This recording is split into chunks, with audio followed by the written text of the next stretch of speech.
दोस्तों, क्या आपको पता है कि हैरी नागों से बात करने की शक्ति रखता है? हेलो फ्रेंड्स, दागास हैरी पॉटर आप सबके लिए हैरी पॉटर की पूरी सीरीज हिंदी में लेके आया है। तो हैरी पॉटर हिंदी में सुनने के लिए चैनल के साथ बने रहिए।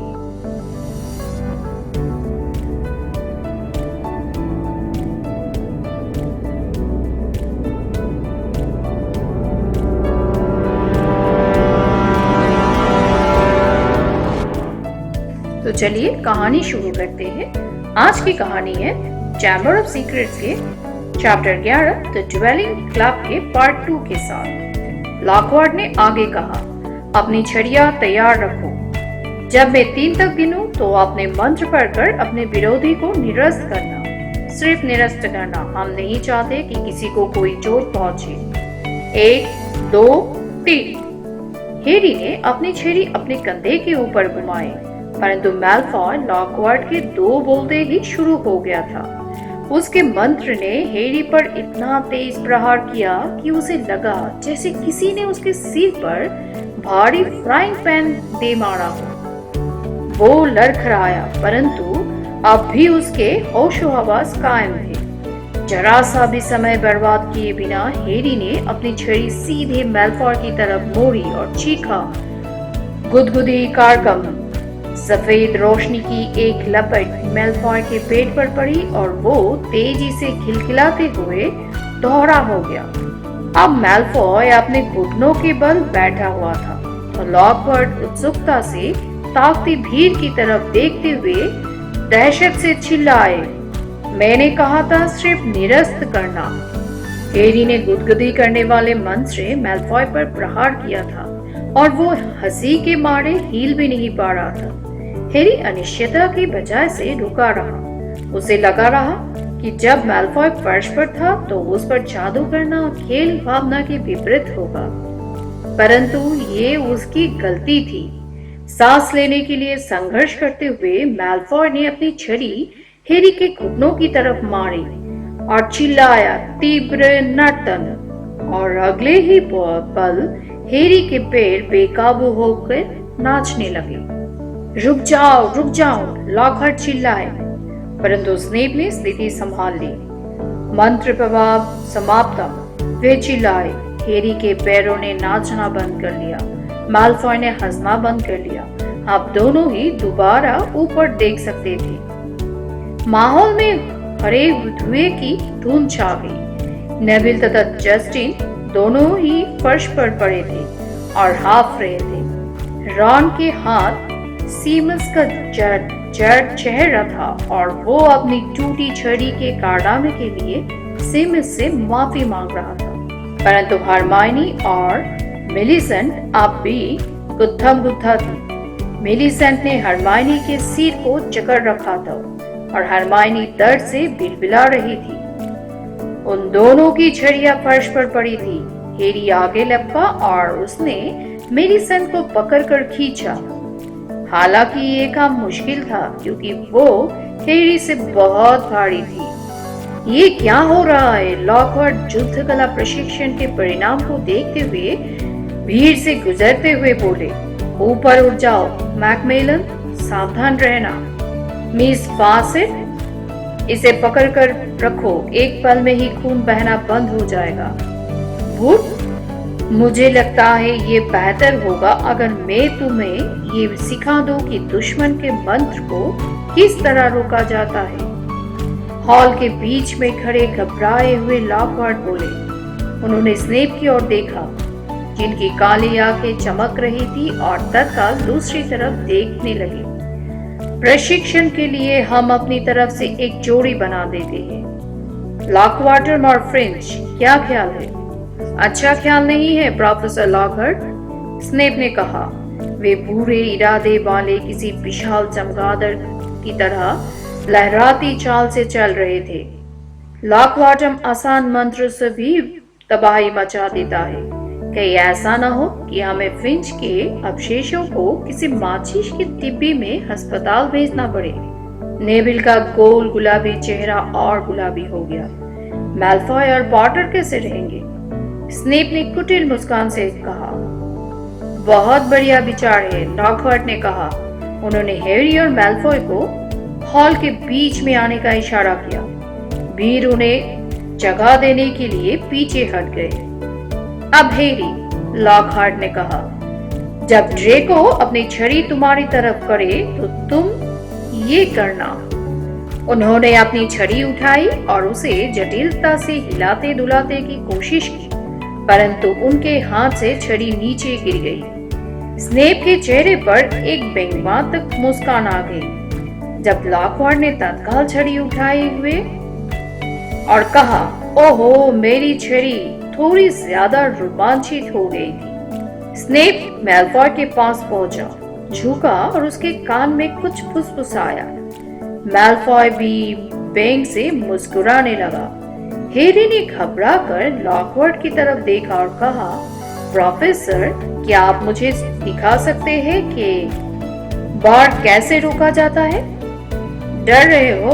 मैल्फॉय इतने धीमे से बुदबुदाया ताकि लॉकहार्ट उसकी बात ना सुन सके। डर और तुमसे, हैरी ने अपने मुंह के कोने से बोला।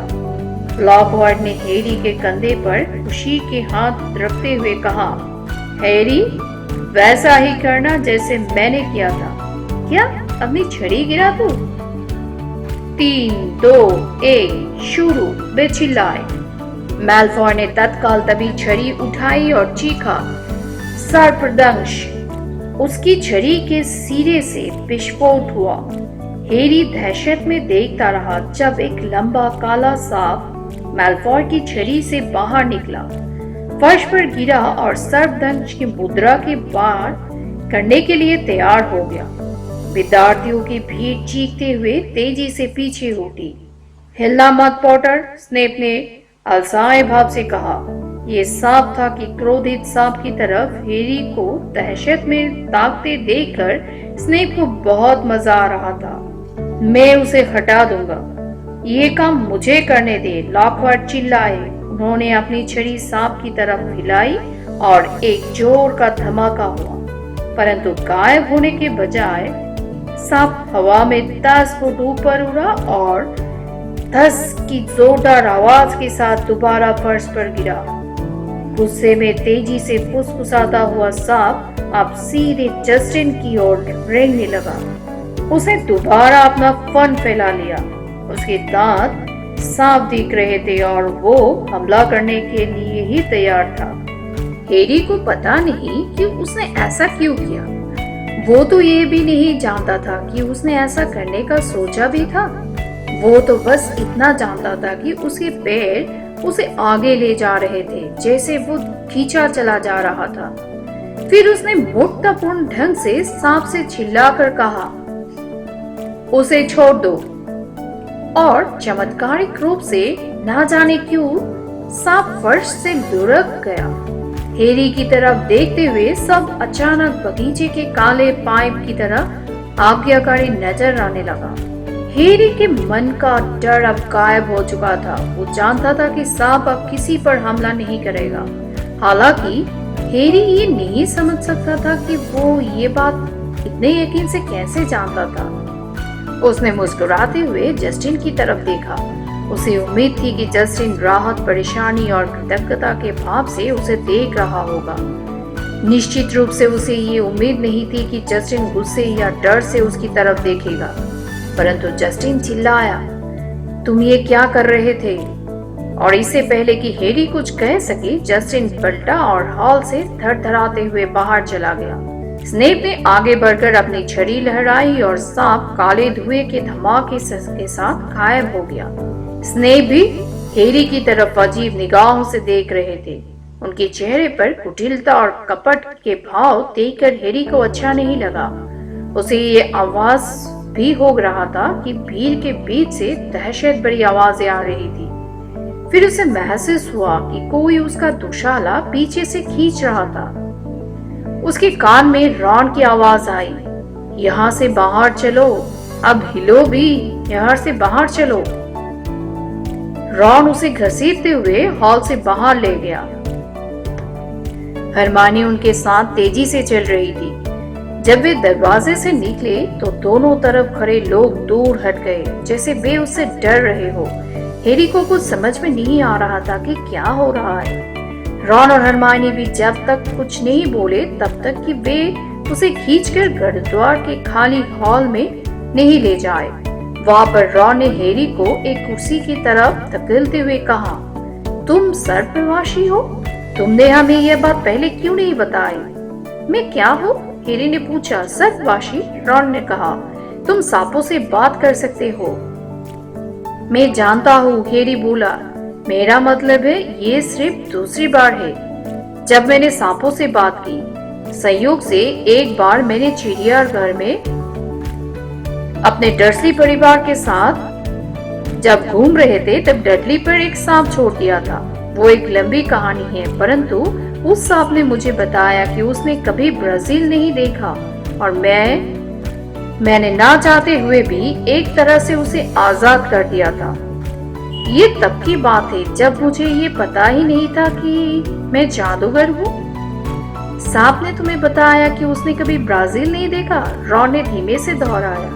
तो हैरी ने कहा, मेरे ख्याल से यहाँ पर बहुत से लोग ऐसा कर सकते होंगे।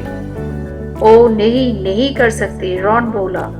बहुत कम लोग ऐसा कर सकते हैं हैरी, ये बहुत बुरी बात है। इसमें बुरा क्या है? हैरी ने अब गुस्से होते हुए कहा, तुम सबको हो क्या गया है? अगर मैंने उस सांप से ये नहीं कहा होता वो जस्टिन पर हमला करते। अच्छा, तो तुमने उसे ये क्या कहा था? तुम्हारा क्या मतलब है? तुम भी तो वही थे, तुमने भी तो वही सुना होगा। मैंने क्या कहा था? रॉन बोला, मैंने तुम्हें सर्प भाषा यानी सांपों की भाषा में कुछ बोलते सुना। मुझे क्या पता कि तुम क्या बोल रहे थे। इसमें हैरानी की बात नहीं है कि जस्टिन घबरा गया।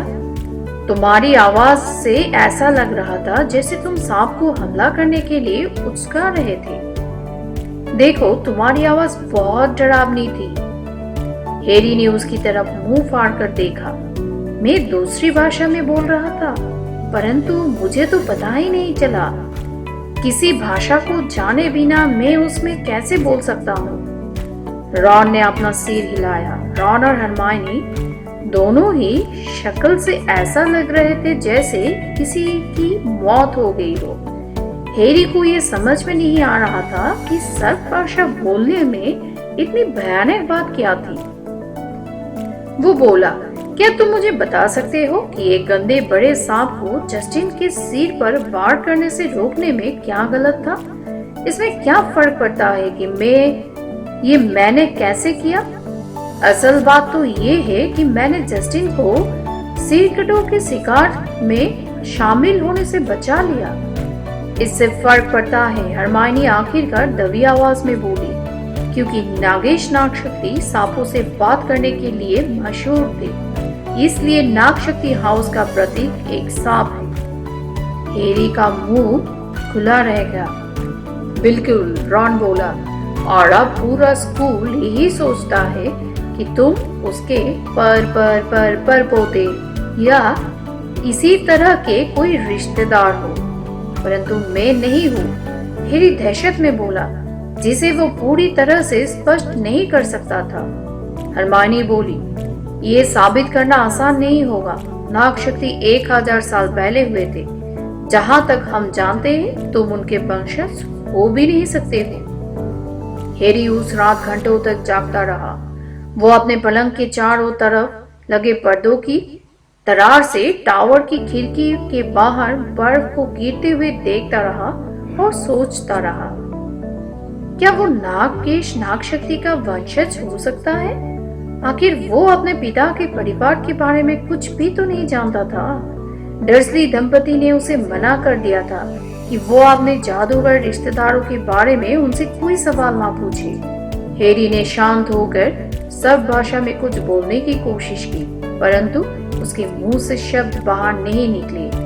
उसे लगा कि ऐसा करने के लिए उसका सांप से आमना सामना होना जरूरी था। परंतु मैं तो गुरुद्वार में हूँ, हैरी ने सोचा। अगर मुझ में नागशक्ति का खून होता तो बोलती टोपी से मुझे यहाँ नहीं रख होता। ओ, एक अप्रिय आवाज उसके दिमाग से गूंजी। परंतु क्या तुम्हें याद नहीं है, बोलती टोपी तुम्हें नाग शक्ति में ही रखना चाहती थी? हैरी ने करवट बदली। उसने सोचा कि अगले दिन जड़ी बूटियों के ज्ञान की क्लास में वो जस्टिन से मिलेगा और उसके सामने स्पष्ट कर देगा कि वो सांप को उसे दूर भगा रहा था, उस पर हमला करने के लिए नहीं उसका रहा था। उसने गुस्से से अपने तकिए पर मुक्का मारते हुए सोचा कि ये बात तो मूर्ख से मूर्ख व्यक्ति को भी समझ में आ जाना चाहिए थी।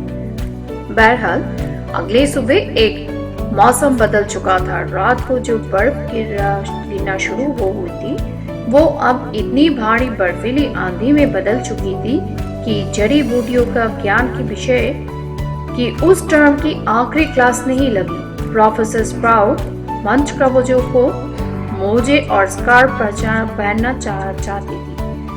ये इतना जटिल काम था कि वे इसे किसी दूसरे के भरोसे नहीं छोड़ सकती थी, क्योंकि अब ये बहुत महत्वपूर्ण हो गया था कि मंत्र कवच जल्दी बड़े हो जाए ताकि मिसेस नॉरिश तथा कलिन क्रिबी को ठीक किया जा सके।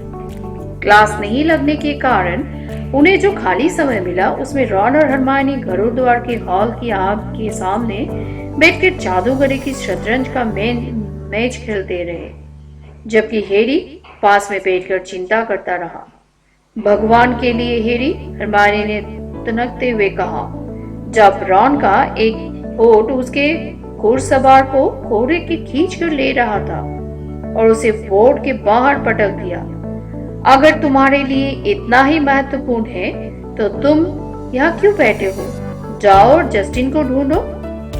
ये सुनते ही हैरी उठा और तस्वीर के छेद से बाहर निकला।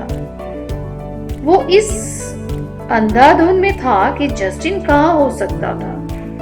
दिन के वक्त महल में आमतौर पर जितना अंधेरा था, आज उससे ज्यादा अंधेरा था, क्योंकि खिड़कियों पर बर्फ की मोटी बड़ी बड़ी जमी हुई थी।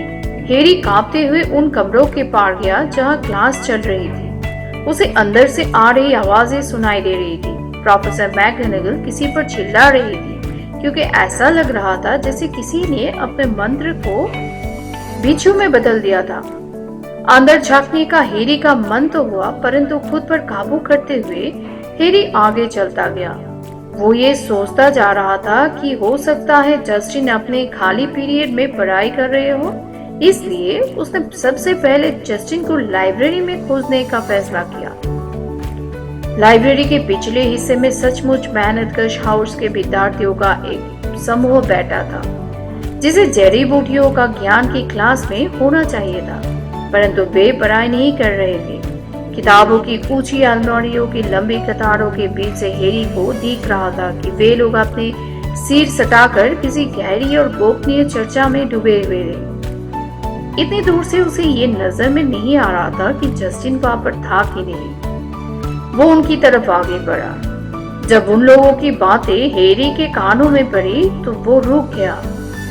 हैरी उन लोगों को नहीं दिख रहा था, क्योंकि वो अदृश्य खंड में छुपा हुआ था।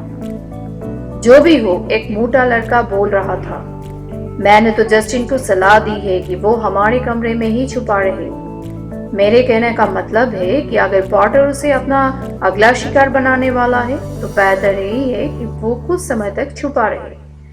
जाहिर है जस्टिन को ऐसे ही किसी घटना के होने की तब से आशंका थी जब से उसने गलती से पॉटर को ये बता दिया था कि वो मंगलू परिवार में पैदा हुआ है। जस्टिन ने तो उसे यह तक बता दिया था कि उसे एटन में एडमिशन मिल रहा था। ये कोई ऐसी बात नहीं है जो नाग शक्ति के वारिस को बताई जाए जब वो खुला घूम रहा हो, है ना? तुम्हें पूरा यकीन है कि नाग शक्ति का वारिस पॉटर ही है? क्यों अर्नी? सुनहरी चोटी वाली लड़की ने चिंतित स्वर से पूछा। मोटे लड़के ने गंभीरता से कहा, देखो हन्ना, वो सर्पभाषी है। सब जानते हैं कि ये शैतानी शक्तियों वाले जादूगर की निशानी है। क्या तुमने कभी सुना नहीं कि कोई भला जादूगर सांपों से बात कर सकता है? लोग कहते हैं कि नागिश नाग शक्ति सर्पभाषी थे। इस पर कुछ विद्यार्थी बुदबुदाने लगे, परंतु अर्नी ने आगे कहा, याद है दीवार पर क्या लिखा था? वारिस के दुश्मनों कब्र द्वार। फ्लिच किसी बात पर पॉटर से उलझ गया था। आगे क्या हुआ हम जानते हैं। फ्लिच की बिल्ली पर हमला हो गया। क्विडिच मैच में फर्स्ट ईयर का क्रीबी पॉटर को परेशान कर रहा था। जब पॉटर कीचड़ में गिर रहा था तब क्रीबी उसके फोटो ले रहा था। उसके कुछ समय बाद ही क्रीबी पर हमला हो गया। वैसे वो हमेशा बहुत अच्छा दिखता है, हन्ना ने अनिश्चयता से कहा। और हाँ, उसी ने तो तुम जानते हो कौन को गायब किया था। ये नहीं हो सकता कि वो बुरी तरह से शैतानी जादूगर हो, है ना? आर्नी ने रहस्यमय ढंग से अपनी आवाज नीची की। मेहनतकश के बच्चों ने अपने सिर और सटा लिए। हेरी भी अर्नी की बातें सुनने के लिए थोड़ा करीब आ गया। कोई नहीं जानता कि तुम जानते हो कौन के हमले से पॉटर कैसे बचा। मेरे कहने का मतलब ये है कि अगर जब ये घटना हुई तब वो छोटा सा बच्चा था, उसके तो छितरे उड़ जाने चाहिए थे। इस तरह के शाप से तो सिर्फ वही बच सकता था जो सचमुच ताकतवर शैतानी जादूगर हो। उसने अपनी आवाज और नीचे कर ली और अब वो फुसफुसाकर बोल रहा था, शायद इसी वजह से तुम जानते हो कौन उसे बचपन में ही मार डालना चाहता था। वो नहीं चाहता था कि कोई दूसरा शैतानी जादूगर उसका प्रतिद्वंदी बन जाए। मैं ये सोचता हूँ कि ना जाने पॉटर में और कौन सी गुप्त शक्तियां छुपी होगी। हेरी में अब और सुनने की ताकत नहीं थी। जोर से अपना गला साफ करते हुए वो अलमारियों के पीछे से बाहर निकला। अगर वो इतने गुस्से में नहीं होता तो उसे आमने सामने का दृश्य देखकर बहुत मजा आया होता। हेरी को देखने के बाद मेहनतकश के सभी बच्चे इतने स्तब्ध लग रहे थे जैसे उसने देखते ही बेजान हो गए हो। अर्नी के चेहरे का रंग उठ चुका था। हेरी बोला, हेलो, मैं जस्टिन को ढूंढ रहा हूँ। मेहनतकश के विद्यार्थियों को जिस बात का डर था अब उसकी पुष्टि हो चुकी थी। सहम कर अब अर्नी की तरफ देखने लगी। अर्नी ने कांपती आवाज में पूछा, तुम उसके साथ क्या करने चाहते हो? मैं उसे बताना चाहता हूँ कि युद्ध कला प्रशिक्षण में मैं सांप वाली घटना में वास्तव में क्या हुआ था, हेरी ने कहा। अर्नी ने अपने सफेद पड़ चुके हाथ काटे और फिर एक गहरी सांस लेते हुए कहा, हम सब वहां थे, हमने देखा था कि वहां क्या हुआ था। हेरी बोला, तब तो तुमने ये भी देखा होगा कि जब मैंने सांप से बात की तो उसके बाद वो दूर हट गया था। हमने तो बस इतना देखा था, अर्नी ने सख्त लहजे में कहा। हालांकि बोलते समय वो कांप रहा था कि तुम सब भाषा में बात कर रहे थे और सांप को जस्टिन की तरफ भेज रहे थे। मैंने उसे उसकी तरफ नहीं भेजा था, हेरी बोला। उसकी आवाज गुस्से से कांप रही थी। सांप ने तो जस्टिन को छुआ तक नहीं, वो बाल बाल बचा था, अर्नी ने कहा। इसके बाद उसने जल्दी से आगे ये भी जोड़ दिया, और अगर तुम्हारे मन में मेरे बारे में कोई विचार आ रहा हो तो मैं तुम्हें ये बता दूं कि तुम मेरी वंशावली देख सकते हो। मेरे परिवार में 9 पीढ़ियों से जादूगर और जादूगरनी रहे हैं और मेरा खून उतना ही शुद्ध है जितना कि किसी जादूगर का हो सकता है। इसलिए हेरी गुस्से से बोला, मुझे परवाह नहीं है कि तुम्हारा खून किस तरह का है। मैं मगलू परिवार में पैदा होने वालों पर हमला क्यों करना चाहूंगा? आर्नी ने तबाक से कहा, मैंने सुना है कि तुम उन मगलुओं से नफरत करते थे जिनके साथ तुम रहते थे। हेरी ने जवाब दिया, ये संभव नहीं है कि कोई डर्सली परिवार के साथ रहे और उनसे नफरत ना करे। मैं चाहूंगा कि तुम भी एक बार कोशिश करके देखो। वो मुड़ा और धड़धड़ाते हुए लाइब्रेरी से बाहर निकल गया। मंत्रों की एक बड़ी सी किताब की सुनहरी झील को चमकता रही मैडम फिंस इस दौरान फटकारने वाले अंदाज में हेरी की ओर घूरती रही। हेरी गलियारे में लहराते हुए आगे बढ़ा। वो इतने तेज में था कि उसे ये नहीं मालूम था कि वो कहाँ जा रहा था। परिणाम स्वरूप वो गिर गया। वो किसी बहुत बड़ी और ठोस चीज से टकराया और फर्श पर गिरा। ओह हेलो हैग्रिड, हैरी ने ऊपर उठते हुए कहा। हैग्रिड का चेहरा मखमली बर्फ से ढकी टोपी में पूरी तरह से छुपा हुआ था, परंतु उसे पहचानने में किसी तरह की कोई गलती नहीं हो सकती थी। क्योंकि उसने अधिकांश गलियारों को छछूंदर की खाल वाले अपने ओवरकोट से भर दिया था। उसने ग्लव्स पहन रखे थे और उसके एक दैत्याकार हाथ में एक मरा हुआ मुर्गा लटक रहा था। हैग्रिड ने बोलने के लिए टोपी को ऊपर खींचते हुए कहा, ठीक हो हैरी? आज तुम क्लास में क्यों नहीं गए? आज क्लास नहीं है, हैरी ने उठते हुए कहा। तुम यहाँ क्या कर रहे हो? हैग्रिड ने मरे हुए मुर्गों को ऊपर करके दिखाया। उसने बताया, इस साल ये दूसरा मुर्गा मरा है। या तो इसे लोमड़ी ने मारा है या फिर खून चूसने वाले वे ने। मुर्गियों के दरवे के चारों तरफ जादू करने के लिए हमें हेडमास्टर से इजाजत लेनी होगी। उसने बर्फ के कणों से भरी अपनी मोटी मुंह के नीचे से हैरी को गौर से देखा। तुम ठीक तो हो? ऐसा लग रहा है जैसे तुम बहुत परेशान और गुस्से में हो। हैरी वो सब नहीं दोहराना चाहता था जो अर्नी और मेहनतकश के बुरकी बच्चे उसके बारे में कह रहे थे। फिर वो बोला, ऐसी कोई बात नहीं है। बेहतर होगा कि मैं अब चल दूं। हैग्रिड, अगली क्लास रूम परिवर्तन कीजिए और मुझे अपनी किताबें भी उठाना है। हैरी बहुत से आगे बढ़ गया। उसके दिमाग में वही बातें घूम रही थी जो अर्नी ने उसके बारे में कही थी। जस्टिन को ऐसे ही किसी घटना के होने की तब से आशंका थी जब से उसने गलती से पॉटर को ये बता दिया था कि वो मंगलू परिवार से पैदा हुआ है। हैरी पैर पटकते हुए सीढ़ियों पर चढ़ा और एक ऐसे गलियारे में घुस गया जहाँ कुछ ज्यादा ही अंधेरा था। यहाँ के मशाले बर्फीली हवा के तेज झोंकों के कारण बुझ गई थी जो एक खुली खिड़की में से अंदर आ रही थी। वो गलियारे में आधी दूर तक ही पहुंचा था कि तभी एक फर्श पर पड़ी किसी चीज से टकराया और लड़खड़ाकर सीट के बल गिर गया। उसने अंधेरे में आंखें गिराकर देखा कि वो किस पर गिरा था और देखते ही उसके होश उड़ गए। फर्श पर जस्टिन पड़ा था, सख्त और ठंडा। उसके चेहरे पर दहशत का भाव था और उसकी खुली बेजान आंखें छत की ओर घूर रही थी। इतना ही नहीं, उसके पास एक और आकृति पड़ी थी। हैरी ने आज तक इससे अजीब दृश्य नहीं देखा था। उसे वहां पर लगभग सिरकटा नीक दिखा। अब वो मोतियों की तरह सफेद और पारदर्शी नहीं दिख रहा था, बल्कि काला, धुएंधार तथा बेजान था और फर्श से 6 इंच ऊपर हवा में स्थिर लेटा था। उसका सिर आधा लटका हुआ था और उसके चेहरे पर भी दहशत के वैसे ही भाव थे जैसे कि जस्टिन के चेहरे पर थे। हैरी संभलते हुए खड़ा हुआ। उसकी सांस तेजी और उथेली हो गई थी। उसका दिल इतनी तेजी से धड़क रहा था जैसे उसकी पसलियों से टकराकर नगाड़े बजा रहे हो। जब उसने वीरान गलियारा से तेजी से ऊपर नीचे नजरें घुमाई तो उसने मकड़ियों की एक कतार दिखी जो पूरी ताकत से बेजान शरीरों से दूर भाग रही थी।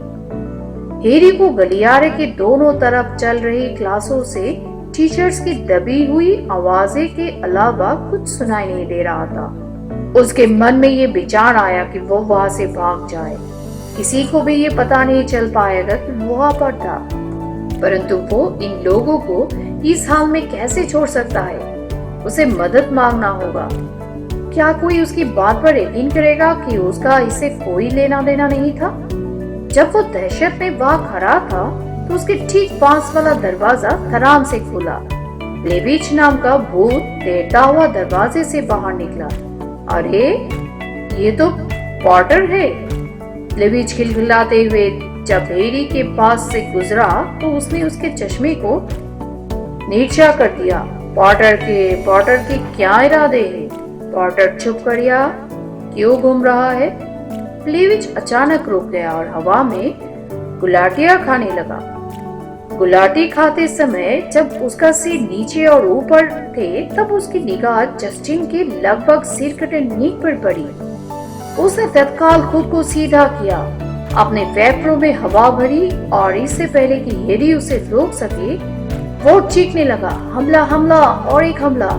अब किसी इंसान या भूत की जान सुरक्षित नहीं है, अपनी जान बचाओ, हमला। धराम धराम धराम एक के बाद एक दरवाजे गलियारे में खुले और लोग बाढ़ के पानी की तरह अंदर घुस गए। कई लंबे मिनटों के बाद दुविधा और मतभेद का माहौल था कि जस्टिन के कुचल जाने का खतरा पैदा हो गया। कई विद्यार्थी तो लगभग सीधे नीक के शरीर में खड़े हुए थे। जब टीचर्स वहां आए, उन्होंने चिल्लाकर वीर को शांत किया तो हैरी ने खुद को दीवार से टिका पाया। प्रोफेसर मैगोनागल भागती हुई वहां आई। उनके पीछे उनकी क्लास के बच्चे भी आ गए, जिनमें से एक के बालों पर अब भी काली सफेद धारियां थी। प्रोफेसर मैगोनागल ने अपनी छड़ी से एक जोरदार धमाका किया, जिससे खामोशी छा गई। इसके बाद उन्होंने सब विद्यार्थियों को अपनी अपनी क्लास में जाने का आदेश दिया। जैसे ही टूटने की वजह से जगह थोड़ी खाली हुई, मैनेथ्रश हाउस का अर्नी वहां हाँफता हुआ आया। आज तो पॉटर रंगे हाथों पकड़ा गया। अर्नी चीखा। उसका चेहरा बिल्कुल सफेद था। उसने अपनी उंगली हैरी की तरफ नाटकीय अंदाज से उठा कर रखी थी। चुप रहो मैकमिलन, प्रोफेसर मैगोनागल ने तीखी स्वर से कहा। प्लेविज ऊपर झूलते हुए एक बुरी तरह दांत दिखा रहा था और मंजे लेते हुए पूरे दृश्य को देख रहा था। प्लेविज को गड़बड़ी या अव्यवस्था का माहौल हमेशा अच्छा लगता था। जब टीचर्स जस्टिन और लगभग सिर कटे नीक के ऊपर झुके और उनकी जांच करने लगे तो प्लेविज गाने लगा। अरे पॉटर, तुम तो हो गड़बड़ पॉटर, तुमने ये क्या किया? तुम तो विद्यार्थियों को ऐसे मार रहे हो जैसे ये कोई मजेदार खेल हो। बहुत हो गया प्लेविज, प्रोफेसर मैगोनागल ने छिड़कते हुए कहा और प्लेविज हैरी को जीभ निकालकर चिढ़ाते हुए पीछे की तरफ उड़ गया। तो दोस्तों, आज के लिए इतना ही। कल मिलते हैं और एक नई कहानी के साथ। कहानी अगर आपको अच्छा लगे तो do like, share and subscribe. Thank you for watching this channel.